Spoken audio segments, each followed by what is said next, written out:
Well then, we'll just get started. Basically, the purpose of the series is to provide more insight into like team structure and to overall lifestyles in esports.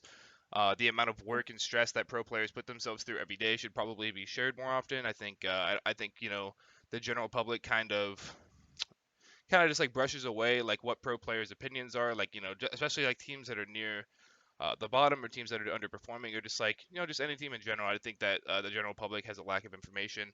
Um, basically, Yeah, as they go only ahead. see what they only get to see what like the surface of what's going on really with each team. They get to Right, see the matches and they get to see certain performances, but they don't get to see the everyday right. like, you know, practice and the things that go on behind the scenes stuff. Yeah, I definitely agree. So just just to start off, why don't you do? First of all, I just want to say I really appreciate you being here. I know you have a busy schedule, and I really do appreciate you talking with me. Why don't you just start off by telling like who you are, what you do, and what why you do it. Like what pursues you to get up every single day and pursue what you do. Well, I'll start off with my name is Tom Gravity Mallon. I'm a professional Call of Duty player. This past year, I was a part of the Paris Legion. Um, I've been playing Call of Duty for pretty much my entire life since I was about like 8 years old. I was playing like Call of Duty 3 and COD 4 came out. I just instantly fell in love, and then every game after that, I just played and played and played. Um, when going through high school and like a little bit of college, I wasn't playing that much, but then the opportunity arose for me to take it more seriously, and I did that, and I made a little imprint on the game. So uh, For that's sure. pretty much how I got into it. But what drives me every day is just trying to win. Yeah. That's I think what drives a lot of us. It's the competitive nature of just playing something. Like growing up, I played baseball and I played all like a whole bunch of different sports, but there's something about gaming where one, I was like just naturally like good at it, and Yeah. then just the competitive aspect just drew me in like further and further. So Yeah, for sure. Did you think that like, growing up, like when you were playing in high school, when you were playing in college, because I'm sure you still played like casually, whether maybe not have been like the pro level mhm. or like whatever. But did you ever, when you were competing in those days, did you ever think like, damn, like I'm pretty good, like I have the ability to kind of push myself farther and kind of compete to get to the CDL, or was that never really on your mind? No, I mean, yeah, it was definitely on my mind to be honest. Like just growing up, like I remember back in the day watching like MLG, like Halo competitions Hmm. on like the USA channel, right? Yeah. And just seeing like that, and that was just something that was just at the time just so mind blowing to me because at that time like Halo was my favorite game, and I was just playing just to have fun, Yeah, for sure. and like seeing like the competition, it just I don't know, it just woke something in me. And whenever I'd play pubs too on COD, like I was just dropping absolute bombs, like it was just easy. This Yeah. game's so easy to me, Nah, so it I never was got always in into the back Halo of my mind. personally, but yeah, I definitely have those memories of just like playing, playing those kind of games at a very young age, and I think that's like definitely where like competitive spirit came from me, or like just I feel like a lot of people came like whatever game you played. For me, it was Call of Duty. My I think the best COD is Black Ops 2. That's what I grew up on. Mhm. But I just remember having so many memories, just like when I was young, and just kind of playing the GBs and like wanting to be competitive and just wanting to make a name for myself. And back then I was trash, so I say that Yeah. COD was not my game. But yeah, for sure, man. Cool, cool. So kind of going into, I'm not 100% like super familiar with like the CDL structure. I've been watching CDL more and more, kind of getting as much information as I possibly can for this interview. But kind of just run me through like what does the typical CDL like team structure look like, or more specifically, what does the Paris Legion team structure look like? Do you guys have like a solo caller for like big picture ideas, like big rotate ideas or big push ideas on Mhm. SND, or you guys run like a multi-shot calling system? Just kind of stuff like that. How does your guys' structure really look?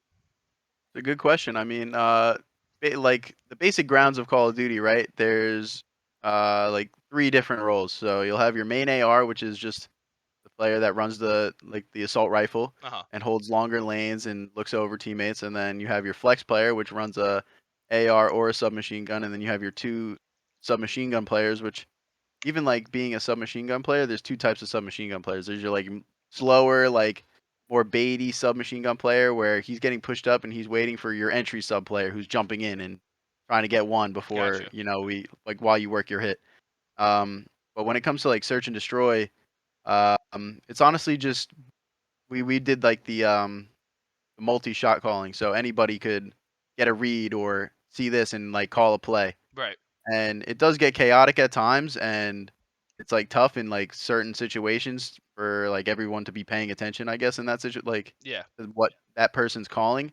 But if you're able to do it, I feel like it's probably the best situation because everyone like just spreading the map, you're able to get different, information, and then off of that information, you use it to make a hit or do what like you want to do with your teammate on the map. Yeah, So. for sure. I think there's a lot of similarities in that aspect in the sense that, um, obviously, Call of Duty and Rainbow Six are vastly different in terms of just like the style of game and just like the game that it is. But in terms of just like team structure and like the way that comm systems are ran, I think it's actually very, very, very similar. If you didn't know, I'm actually the main IGL for Mirage, and it's pretty interesting because the way that the meta is developed in Siege is that for a long time, people always thought that the way that the system should be ran is that you have like one central IGL. Your central IGL is kind of calling, the main push, calling your rotates, and then you have kind of just like you have like people that are calling the micro calls, people calling out positions, people calling out like maybe a rotate here or there and stuff like that. But then as the game has kind of progressed, people have just developed and people have gotten a lot better and the game is played a lot faster now. So you kind of can't have five people, sorry, one person calling. You kind of need five people to actively be in the comms looking to make plays like Mhm. that. So it's just pretty interesting to look at how two games are kind of completely different and different strategies and stuff like that, but the comm structure stays completely the same.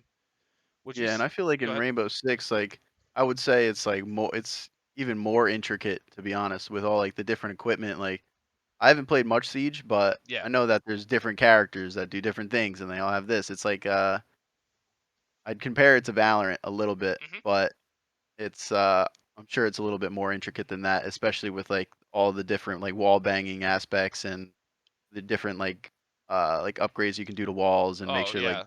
The meta is the always adapting in Siege. So basically, like there's new characters that are coming out that are constantly changing the meta, or there's new updates that are changing the way things are ran. So kind of bouncing off of that, how is the meta forcing teams to adapt in CDL? Is the meta always changing and evolving in the CDL, or are there teams that kind of push the meta to certain extents? What does that kind of look like in the league? hmm in the past couple years, I wouldn't say so much in Vanguard that like the meta was that much changed because just like the nature of the World War II game, Hmm. um, there's not much you can do. Everyone's got a stun, everyone's got a nade, and there's no counter to your stuns and nades. So it's not like you can have different setups with like trophy systems or things that'll block it. Right, right. But um, that and also with weapons, there hasn't been like any like really any like weapon meta changes in this game. It's really just been the auto, which has been the AR, like the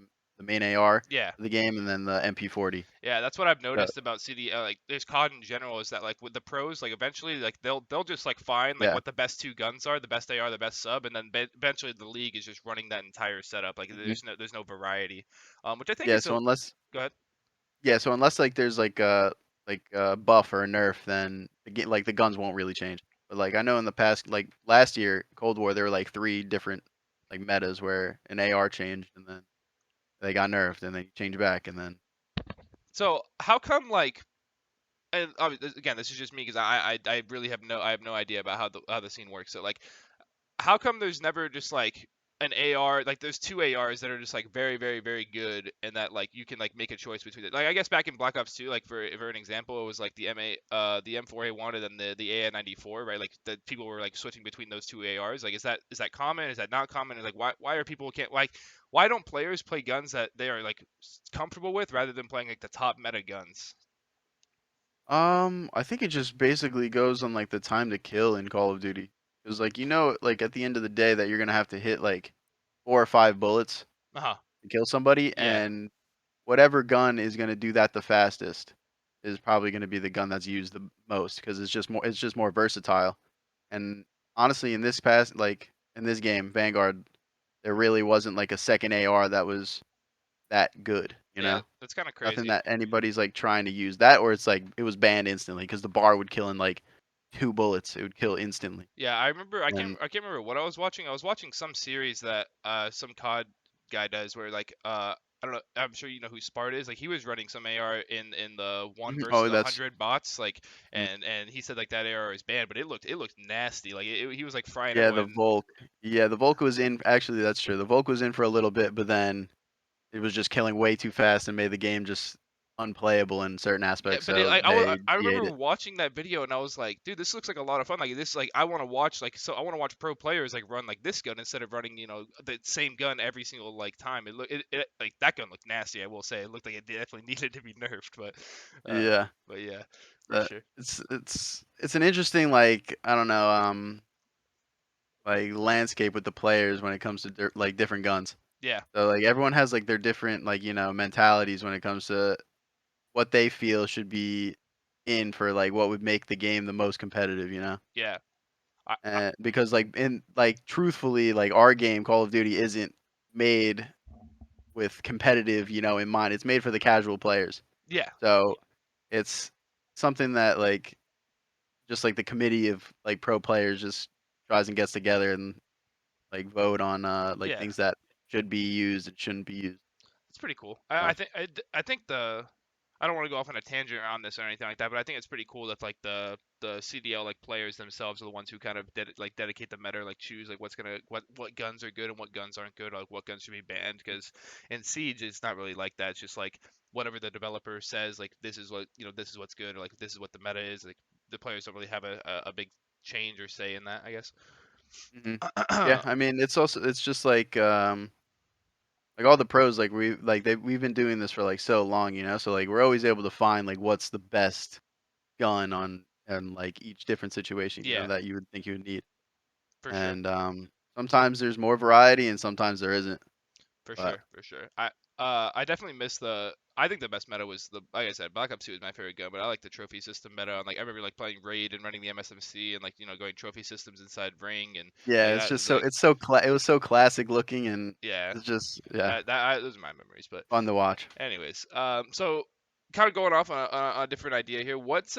What is your guys' typical practice routine look like for Paris Legion, and how would you guys compare your guys' work ethic compared to other teams in the CDL? Obviously, when I say this, I'm not saying it in a disrespectful way, but you guys are Mhm. obviously the last place team in the league. Do you guys still think that based being the last place in the league, you guys are putting in more work than some of these top teams, and why do you think that is?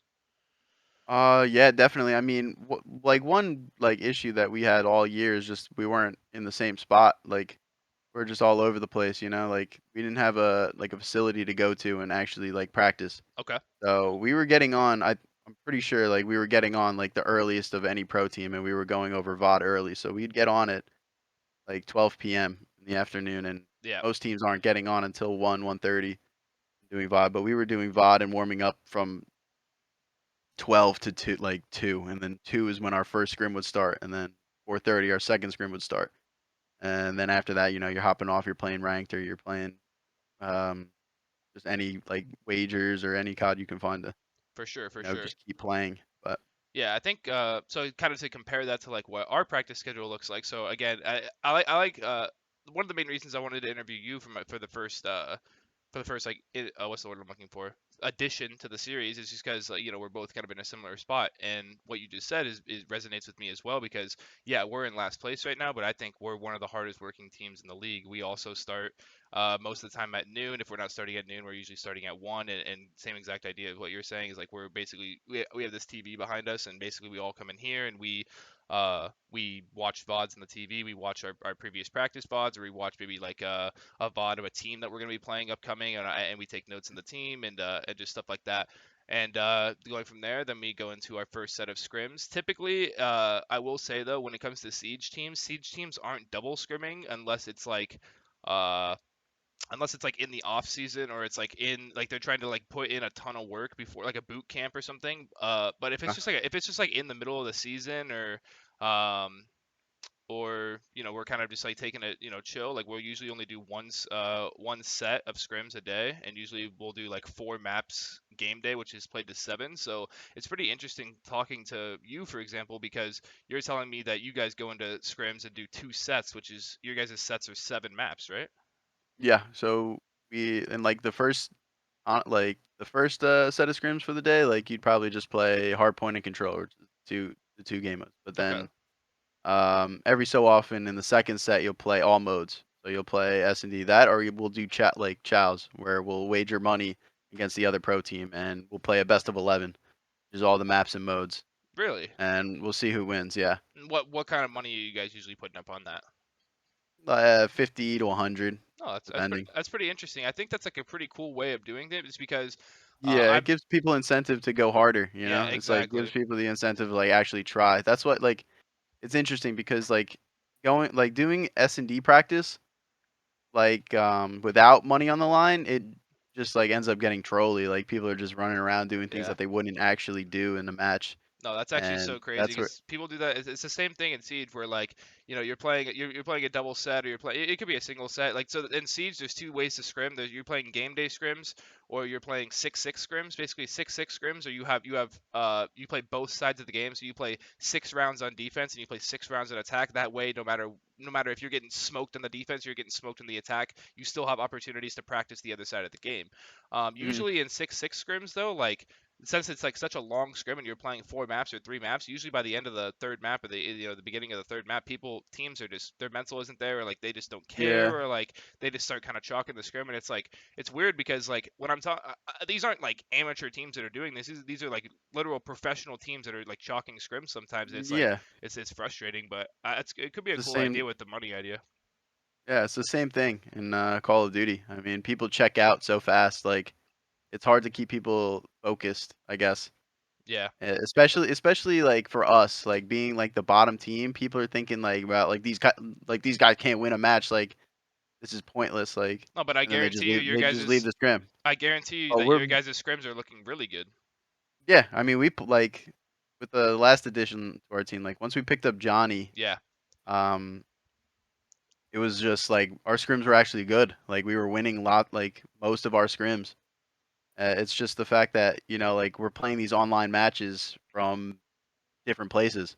It's like it's tough, Yeah, you know. that's kind of like the It's segue into the next question, where it's like, how would you say your team is translating practice performance into game day performance? Because for us personally, like, I think it's another thing that we have in common a lot. Like, we have a nickname in the Siege community. We're called Scrim Raj because people just don't like scrimming us because we play really well in scrims. We play fundamental Siege. We don't make mistakes. We're kind of just we're fucking human. Like we're gonna make mistakes and we're gonna mess up. But like yeah. in scrims, it's looking a lot better than it is on game day. We have a really big problem right now with where I don't know if it's just how the teams on game day, like in the NAL, are playing differently, or if we're playing differently, or like there's a lot of different factors that it could be. But for us personally, we definitely have a problem translating the scrim performance into game day performance. Is that something that you guys are struggling with as well, or what's kind of causing that Ye- problem? Yeah, I mean, we definitely have that same issues. We're going into scrims and we're playing well, and then we get into the match and things just feel, They they feel feel a little different. bit different. Yeah. It's like it's hard to explain and it's hard to get to the bottom of. But It's always something small. yeah, it's like one little issue and then we check out. It's just like it's weird. It's weird to like even put words to it. But Yeah, I mean, it's definitely hard. Like, would you say that like that's like the biggest thing when it comes to competitive Call of Duty is just staying in it mentally, or just stay, or in your opinion, do you think it's like the biggest thing to do I with think competitive that's the esports in biggest thing general? in yeah, I think that's the biggest thing to do with esports in general. I think like any team that's at the at the top of the competition or in like the highest of leagues has the ability to beat any team in that league. Yeah, Unless they're just complete trash, but I don't even think like that's possible. But I think on like in most situations like people just like it just I think it also depends on like team dynamic. Like one thing could go wrong and that could like chalk a map for certain teams. Like and I think it's just hard to like regain after that, like regain your composure and really just get back into it. you know, but like Is that or you get cost because you already chalked a map in the series. yeah, it's interesting because it's just like, well, for one, CDL series are really, really, really long. You know, even on a stage, you're playing 5 maps, or well, I guess you're playing 3 maps max if you're getting 3 Mm. out. But you know, you have the potential to play 5 maps, which is actually crazy because in Siege you don't have the luxury of making mistakes. You don't have a luxury of starting slow because you play in Pro League. You play one best of one against the team. You play one BO1 to 7 rounds, and if you start slow, if you have a bad mental or whatever, then your game's basically done for you. You're not going to come back, especially against a pro team. If you're given a 5-0 lead, like it's really hard to come back. So definitely interesting to think about. Why do you think just in general, in the CDL, like why is keeping a hard mental such a tough thing? Because when I think about it, and I talked about this a lot with my coach, and something that he's given me a lot of perspective into is that basically like keeping a good mental shouldn't be tough, and especially with like the career path that all of us are in. Like we have a dream job, like we really have realistically nothing to negatively complain about. We get to wake up every single day, come in here and just try to be better competitive esports players. So like the fact that mental is the biggest problem is like, why is that? Yeah, it's a tough question. I mean, I think it's also with I think honestly it also comes down to the communication within the team during the game. Yeah, I think uh, I think if everybody is doing their part and communicating to the best of their ability, then I don't think a situation's losable. You know, that was always like my like philosophy going into to matches or going into like scrims is like we want to keep our communication constant, like, throughout yeah, everything that we play. Because then when it comes to a match, it's just gonna be, like, just instant, and it's gonna be easy. yeah. I've But always said that I think communication is like 80% of oh, well, I said for Siege, but I don't know. It's probably applicable to every single game. I think if you have good communication and you guys are working as a team and working as a unit, I think you could beat anyone in any game. So I always thought that comms were the most important. yeah, it's the active thinking, like, aspect of any professional esport. It's, getting your information, acting on it quickly, and catching the other team off guard. Eh, It's, it's not easy to do, but when done, it makes any situation winnable. Yeah, I actually don't have like that question written down, but I kind of want to segue into that. But like, what in terms, I because they go into listen-ins with Call of Duty teams all the time. That's one thing that I wish they would do for Siege more is that they don't do like listen-ins or anything like that. One thing I've just like actively noticed about the way that CDL teams communicate is like over the years, if you go back and listen to old listen-ins with like the top teams, I just remember like their comms like were so hectic, like so fast. Like, oh, one train, like I couldn't even like replicate how fast it was. They were calming at a Yeah. ridiculous speed. And now recently, I listened into a listen in with I can't remember which team it was. I think it might have been Seattle Surge or like one of the teams. And I just noticed like on a bokage of a map, all maps, like that map is like very close quarters, like very hectic. But like their comms seemed pretty relaxed. Like they were just calming, very like very normally. They weren't overreacting. Like there was nothing crazy going on. Do you think that's something that's like developed throughout Call of Duty? Is just teams have learned how to communicate better, given like how fast the meta is and like how much information you have to get out really quickly, and teams have gotten better at that? Or do you just think it's like teams are willing to get out less information if it's if like the information they are getting out is clearer? Does that make sense? Yeah, I mean, if, especially on Bocage, like, that map in itself is a mixy, Yeah, close range, I've hectic seen map. Scump get a 4 piece on it for zero time. Like it Yeah, doesn't really make much sense. So yeah, it's it's a crazy map, but yeah, I also think it has to do with just team dynamic and team chemistry with that map in specific. yeah, It's, you have, like, some players don't need to like, have or in situations that don't need to call out, and then one player that's, like, pushed up spawn killing. It's like, okay, like, we're looking for this person, like, the person that's not really doing much is just like, "Okay, we're missing this person or we're missing that person," and then it makes things just flow way smoother, I think, in communication on that map. yeah, It's for sure. like, "Okay, well, this is open and this is open, and I just killed these 2 kids, where do we think the other 2 are?" It's Yeah, like, the places we're not looking probably. yeah, and it's all about the So, spawn. It's all about spawns and knowing how to flip them yeah. and just stuff like that. I've known that's a totally different topic. I know that I can't remember the Yeah, developer. that's just it. You guys are. I heard the spawns are getting messed up all the time, and Yeah. that's a different Just topic. that's a different topic for a Yeah, different day. yeah, yeah, yeah, yeah, yeah. Hard Uh, point on Vanguard. yeah, yeah, yeah. All right, so kind of segueing. basically one thing that I've noticed a lot throughout my career is just how much public opinion has made an impact on me, whether it be coming from casters, whether it be coming from the general public, whether it be coming from my teammates or my coach, whatever. People don't like to get shit on. People don't like criticism. How would you guys say? Um, your team handles like social pressure? Do you guys think that given the fact that you guys are in the spot that you guys are in, people talking about you a lot, does this kind of get to the team's mental? What does that kind of look like?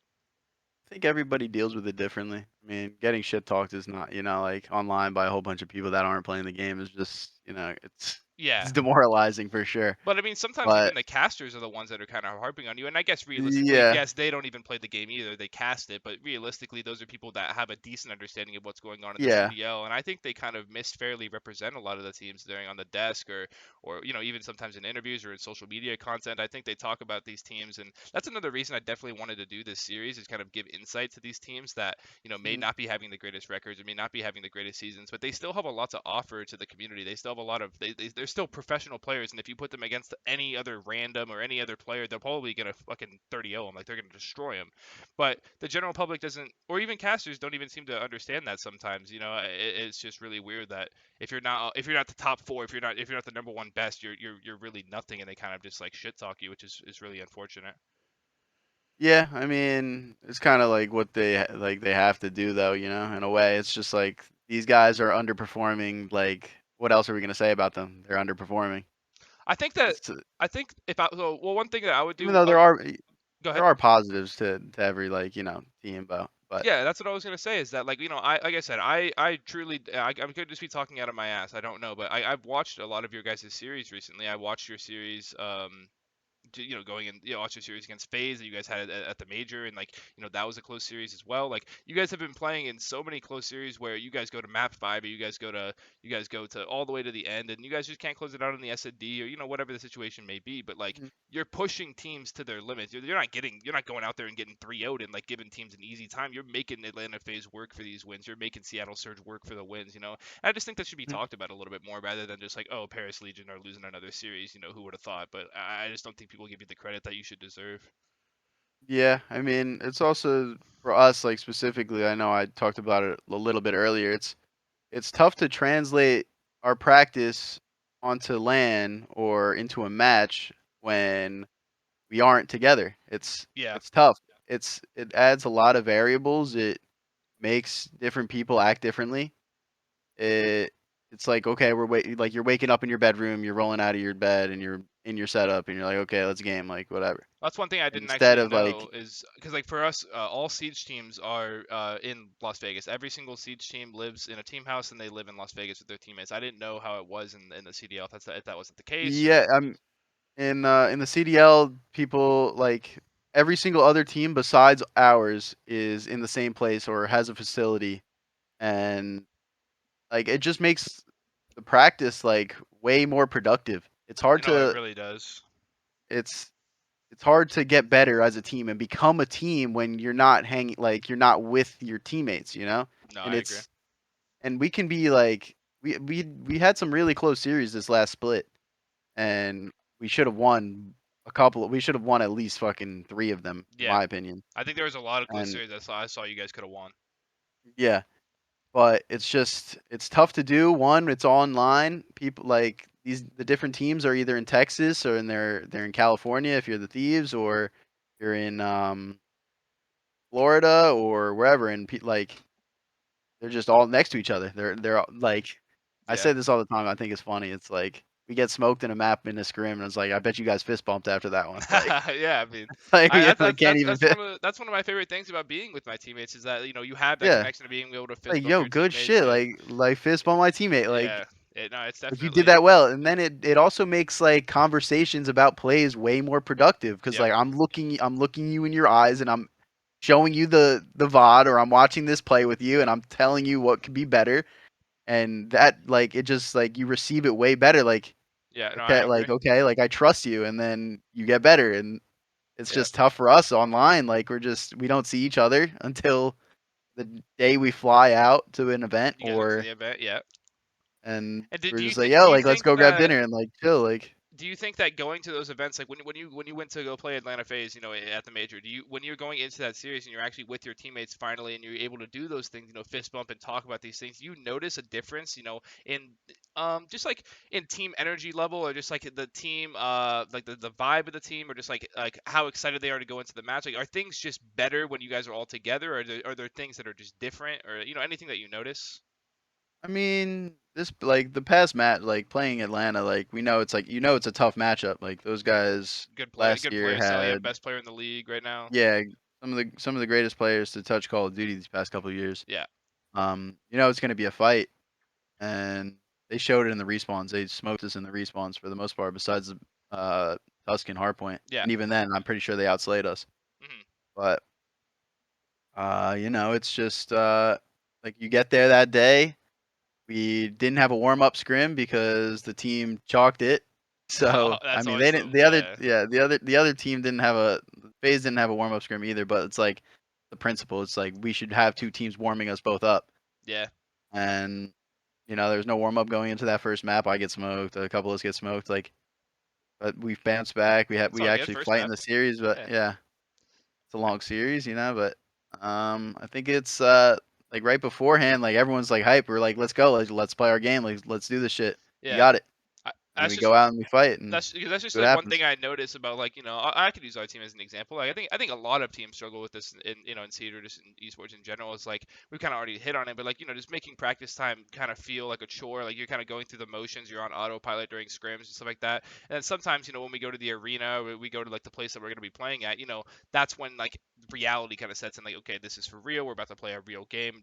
We could see our opponent on the other side of the stage. Stuff like that. So I think everyone just kind of comes into it a little bit more focused, a little bit more ready to play, and they kind of leave like the trolling or like the mistakes, whatever it is at the door. So it's always thought that was something that was interesting, especially for a team that's not in a team house 24/7, which I think is a huge disadvantage, which is definitely unfortunate. Mm. Kind of staying with the idea of public opinions, would you say that the public fairly represents your team? And like, if not, what's one way that the public kind of misidentifies your team or totally just misrepresents the team as a whole? It's interesting because I feel like even though we didn't win many matches, like I feel like people didn't think we were like terrible. I feel like Hmm. we were the best worst team I think there's ever been, Yeah, no, and it barely even felt like we were a team half the time. It's like it was so strange. no, and But that's something that has been happening a lot with us too, because I don't know if that's how it is with Call of Duty, but basically like in the NAL, like right now, what's actually something I'm curious about too, because I actually never really just I just had a thought pop into my head, like does Call of Duty have international like leagues, or is it just in the United States, or how does that work? Because the the CDL has the London Royal Ravens, which is like a London-based team pretty yeah, much, but okay, they're living in Charlotte, North Carolina. So okay, they're in the States. But every like pro team pretty much is like North America based. and there's no But other teams outside of the U.S. there's challengers teams where they have the different leagues for challengers, which they have like an EU league, and they have an APAC league, and they have a Latin American league. Well, sorry, I don't mean to cut you off or anything. It didn't. Correct me if I'm wrong. I could just be totally wrong here. Didn't like when there was like international Call of Duty, didn't like Splice like win like the most recent tournament? Like when you guys went to, not you guys, but like COD went to. I remember reading something about Maybe it that. was like a Gfinity. I know since franchising, like a lot of like the tournament organizers, like they don't really run, Mm. tournaments for Call of Duty anymore. Yeah, I was kind of going off on a tangent there. My point was that basically, so in Siege, there's different regions that play the game. There's NA, there's EU, there's Latin America, there's APAC, and for example, right now, like the top four teams in North America are going to be traveling to Berlin to go play against all these other teams. They're going to be playing against the European teams, playing against the APAC teams, playing against the Latin American teams, yada yada. Hmm. Um, right now, North America is the best region by far. Like it's not comparable. Like we are the number one region 100%. So that was one thing I wanted to talk to you about. I didn't know if there was other regions that play Call of Duty, competitively like that. But for us being in the hands down best region that you could possibly play Siege in, it's really hard for us to kind of, like you were talking about being the best worst team, and that's the thing is like that's Yeah. kind of where we are. It's like we're playing against these teams that like every single team in the league is competitive. You go into a series, there's not a freebie series. That's not a thing. You go into a Hmm. series, you have to play 100% your best gameplay. Do you think that's how it is in Call of Duty right now? Is whenever you're going into a series, is it's like damn like no matter what, like Yeah. these guys are lights out, like we have to be playing our best or else we're gonna lose. Yeah, there are no other like professional Call of Duty teams outside of the CDL. Right. So there, like, if you want to be a professional Call of Duty player, you have to live in North America Gotcha. or in Gotcha. America. Gotcha. So it's definitely the every match is against another top team in the like entire world. Yeah. So And and that's that's what everything, like everything. Yeah, and that's crazy because it's like I'm really really really big in just like watching just like other like team structures and like other content, just like how like the teams are developing and stuff like that. That's one thing I wanted to talk about too is like LA Thieves are a great example of this, where it's like I think LA was a team that was like really talked down upon. Like I remember like people telling like saying that they needed to make roster changes, possibly remove Kenny or like just random stuff like that, like saying that the team wasn't going to go anywhere. They make a role change. They put Kenny to sub and they move Draza to AR, and then eventually they're coming out and they're winning a major. It's crazy to see that because that just truly shows how competitive the region is and how competitive the sport is, in the sense that a team that's literally being shit on and talked down to for the past 3 weeks, past month, whatever the situation is, they come out and they just completely shut the public up and shut the pro players up and come out and win a major just by making one roster change or one role change. Sorry. Yeah, and it's it's also interesting like with this game in general, like Vanguard, it's more random, I feel, than the past Call of Duties. It's like we've had 5 like tournaments pretty much and we've had like 5 different winners. Yeah, that's true. So that's like the first time in like Call of Duty history really where a different team's winning a major every major. Yeah, And remember Rambo talking about it a lot, basically saying that it's really hard to be consistent, yeah, be consistently the yeah. best team. Why is that? Hmm. Um Is it because of the competition? it might be because of the competition, but it also might be just like certain aspects of the game. Like you got to be really like on point with your nades. Like you got to be on point with like and like honestly, I feel like it's true at any day, any team can beat anybody. Yeah, that's how it is in And Siege too. Like it's great. Like it's just very very if a very team comes competitive. out and they're on their game, bro, like I think they can easily win a major. No, I believe that about our team too. no, I It's like agree. honestly, if we came out and we beat FaZe on that Friday, I feel like we make the same run they make to top 3 and maybe even like, make it to finals. Yeah, because they play. Yeah, that makes sense. Yeah, I mean it's a lot easier said than done, obviously, but it's not Mhm. unrealistic. Like you guys are very close to winning that series. You guys win that series, it's a completely different tournament. Yeah. Obviously, it really sucks for you guys. Just I never realized that's how Call of Duty did it until this most recent major. Is like you guys are starting in Yeah, losers you versus start in a versus losers winners. bracket, you get one match. Yeah, it's That's tough. that's a It's like situation where it's like you you got to can't make show up and you got to be mistakes. on point. Like you show up on Tuesday, you fly in, whatever. For me, I just drove there because I live in New York, Hmm. and um, you practice on Wednesday, you practice on Thursday, and then Friday you're right into matches. Yeah, Or for us, Friday was our match, but like the teams that are in winners, they play Thursday, so they get like a day of practice and then they go in. And they yeah. have a full blown And you guys didn't practice have that, match. No, we don't have like a match on Thursday. We play one match on Friday. dude. That is Play that is that the is first foul. match on Friday, That is foul. That is and we foul. lose, and we're out. We're out of the tournament. Okay, like I'll see you later. I drove home. Like No, that's actually like terrible. You drove there, like people are flying out, like you go there for mm, one game. You do one series. You guys go one so best of close. One 5. series, Yeah. you get 5 map, 5 maps, and you lose, and you say, all right, guys, well, Hmm. I'm going back home. All right, guys, I'm Uh, going home. that's See you later. that sucks, man. That It's sucks. I heartbreaking mean, for no, I sure. mean that's happened to us though too. It's like where I've traveled to different parts in the world. I've been to Japan, I've been to Milan, I've been to just different parts. And we fly across the world to go to these tournaments. And then you get there, and then a team loses one series, and you just flew You're like across the out, world and for you're like, nothing. whoa, You're yeah, like, that's a dagger. that Flying across like the world to play in a tournament and being out instantly, that is an that's a absolute mental dagger. shocker for sure. Yeah, Yeah. You're yeah, like, for sure. wow, I'm stuck in I'm stuck in fucking Europe for the Yeah, next no, 3, dude, 4 days. yeah, Like, there's no AC in Europe. You have no, it's awful. Yeah, It's awful. it's terrible over there. Yeah, kind of staying with that though, just like the mental and this kind of team atmosphere and stuff like that. How would you say that? How important is team atmosphere inside the game and outside the game? And what would you describe like your guys' team atmosphere like?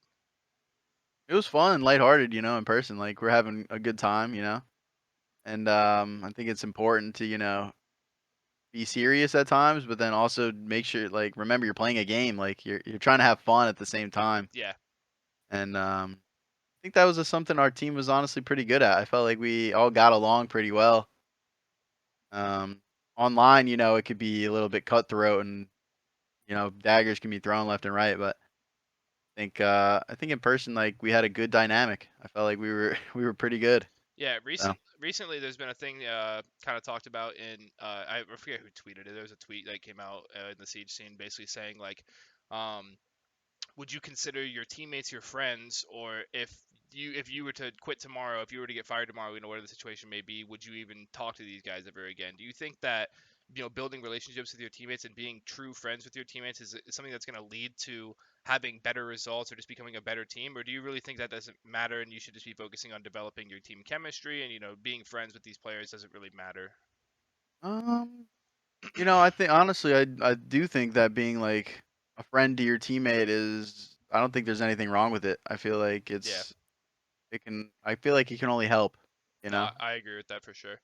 I just noticed But like like with it hurts too. Like like if you have to make a change, obviously it hurts. Having to drop one of your right. friends. But that's the industry and that's the business about it. And I feel like everybody pretty much gets that at this point. I mean, yeah, the motto But is, make your teammates your friends, not your friends your teammates. So, yeah, that's the best way I could always say about it. I've always wanted to like, whenever, so basically, you probably you I don't know if you looked into me at all. You probably know nothing about me, but yeah, basically, not really. I don't when know much about Siege either, to yeah, be so honest. when I was 18, I joined a team called Dark Zero. They're really only an organization that is in Rainbow Six. I think they were in Valorant for a little bit. I think they just dropped their team. But I remember when I was first moving out to Houston and I was leaving California and stuff like that. My biggest thing that I wanted to do was just have fun with it and just I was really excited to kind of like just pursue my dream. And one thing I've noticed is like I'm 22 now.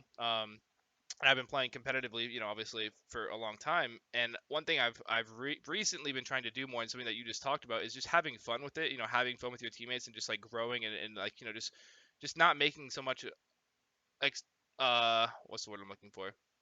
I just think that if you put too much pressure on yourself and you're going into it and you're not truly enjoying what you're doing, you're never gonna find the results that you're looking to find. I've noticed that it's like I've just been like so hard on myself. Like I gotta be better. I gotta push myself harder. I gotta Hmm. work harder. I have all this social pressure on me because it's like I'm one of these players that the public I think just doesn't necessarily like. They kind of say like, oh, Nix is kind of a bad player, or he should be dropped, or, whatever the general randoms say about personal players. But I I think if you just really just at the core of it, just push all that shit to the side and just say like, okay, I wanna play with my teammates, I wanna be friends with my teammates, and I just want to come out and have fun. I think that's Yeah, really all it's about. I think you're gonna have a good time.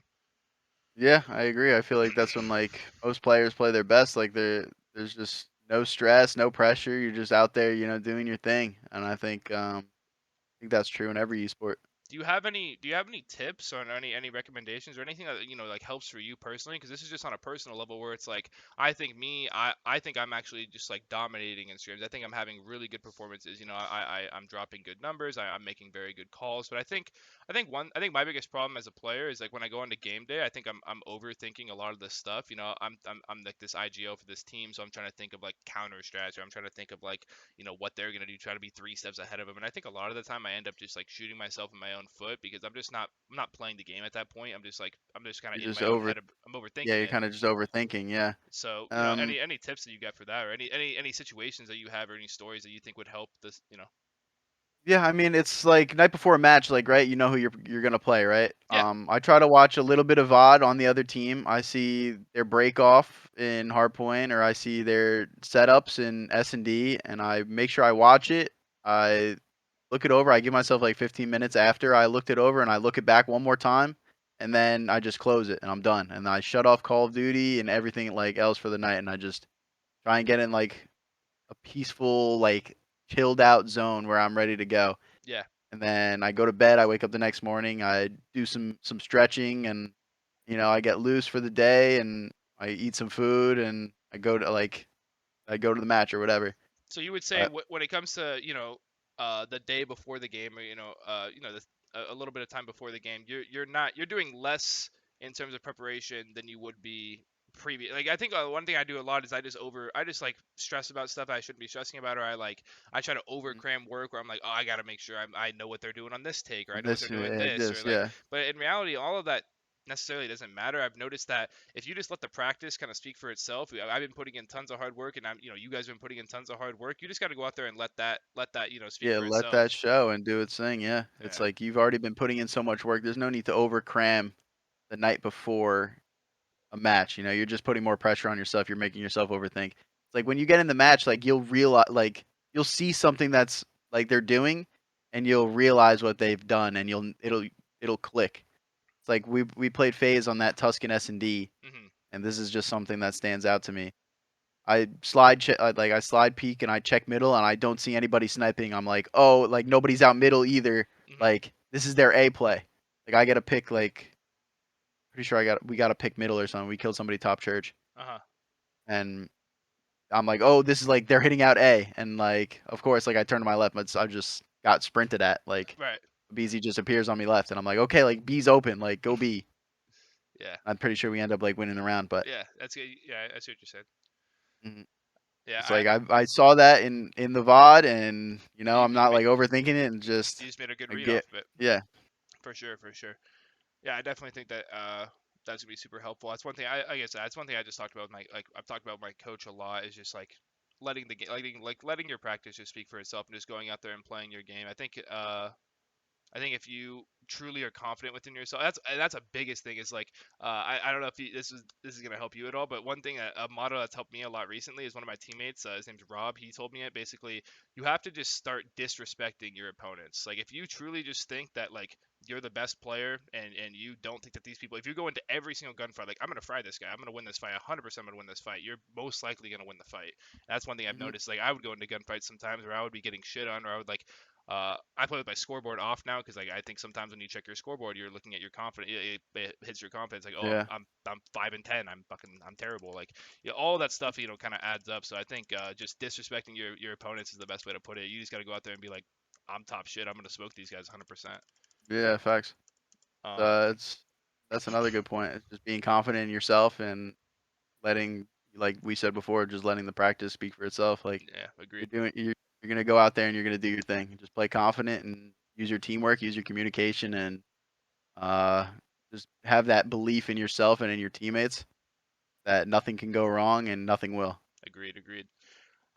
Okay, so what's something that kind of separates your team from the rest of the competition? This may be a hard question to answer. I'm not sure if you guys have an answer for it, but something that Paris does that only Paris does. It doesn't have to be gameplay related or anything like that, but just something that's like, but what's something that separates you guys from the other teams? For a time, it was getting on at 12 p.m. Yeah, yeah, yeah. Getting That's on yeah, an hour earlier than every other team. yeah, Then it was another thing is being separated, yeah. being There the you only go. team that's not in a team house or Yeah, in a facility. And then let's see what else. It's also strange. It's like we're the only team that pretty sure like made like significant changes. Like the start of the year, the Paris Legion was three different players can like yeah. than what it was now. So um How long have you guys been a roster? Like the current four that you guys um have? I joined in February, Okay, pretty sure. So and then Jimbo, which is one of our entry sub pretty much, he joined a little bit after and then we had John for a time and then after Major 3, I'm pretty sure, we got rid of John and we picked up Johnny. that's fine. You Then mean for you Major dropped John for Johnny? John for Johnny. Yeah. Then we were pretty much like that team for like a month or so. You've been this team for like a month. I think that's another thing that people just don't talk about a lot. I didn't even know that. Is like you guys have not been a roster for very long at all. Like, for very long. Yeah. yeah, and I think Like, I that's mean, it's been us. It's been me, Jimbo, and Temp for like a couple more months, but it's it's hard like learning a new dynamic with a new player anyway, no. I or mean, people don't even understand that us when to like adding one player makes a big difference. that. And we only have a year. Like it's a year cycle of the game. It's like and right now like we're in the off season. Like I don't know what's gonna happen to be honest. I guess we'll see. But Yeah, that's one thing. I mean, we're in the off season right now too, so it's kind of weird as well because it's like, I don't know what you use a lot, but like basically like whenever I'm looking at like the general public opinions or like just like anything like that, I'm usually on Reddit because Siege is a pretty mhm, decently sized like subreddit about just like the pros and stuff like that. And there's posts in there all the time that's talking about, oh, Mirage need to make roster changes, or Mirage need to drop Nyx, or Mirage need to do this, or like people that have an understanding of what we should be doing with the roster rather than ourselves, what we want to do with the roster. And I think that's one thing that people just don't talk about a lot is the fact that you need time and you need to have like reps and just practice with the players that you're playing with. You can't expect results to come super fast when the yeah, league is like at the highest competitive at the highest competition that's ever been. Like realistically, we've only been a team for going on like 2 months, maybe going close to 3 months, and like I'm pretty happy. I'm not happy with how the results. We got fucking last place. That's obviously sucks. But like there's noticeable like improvement. Like we're not getting worse. We're only getting better. So I think that that's just one thing that people need to understand is that like making roster changes is not always the answer. It's sometimes better just to stay with the core that you have and just really develop yeah. on the problems that you guys currently have. And just work from it. I agree, and also it's interesting in Call of Duty because it's a new game every year. Like most teams are going into that year having their set for, and being with their team from the night the game launches to like the end of the year. That's pretty much the goal. That's Dude, been that like would be my goal that that I would be want. crazy, dude. That's a It's that's a like whole year like getting better with your actually, team. yeah, like actually starting the game and learning the game with your team. Like, actually loading up first night and playing, like, the Yeah, S&D tournaments as a team, like, okay, like, we learned this, and, like, and then it just builds and builds that all year, sounds that sounds lit. and you That play sounds with lit. the same other 3 guys in our case, like, for the whole year. That's been, like that honestly is my dream for what I Yeah, need in the CDL. I think Just if a dedicated team at the start of the year where we can learn and we can build off of what we learn, you And know? hey, and I think you guys have a good start. I mean, obviously, I don't know what's going on with your roster, but I think if you guys aren't making changes, you guys have that coming up for the next game, right? So Mhm, it could hope be so, good. who knows? Um, but yeah, it's just crazy how like because like what like that would be incredible to have like in Siege, but in Siege the ecosystem is just like okay, we lost, we're losing. Let's swap out players. Like I truly just don't think that like, that's the right way to be thinking about it. Like just be swapping out players all the time. Like I don't really think that's how you win. But Yeah, definitely not. I mean, if you stick with a set group of guys, like eventually you'll all get on the same page, you know? no, I agree.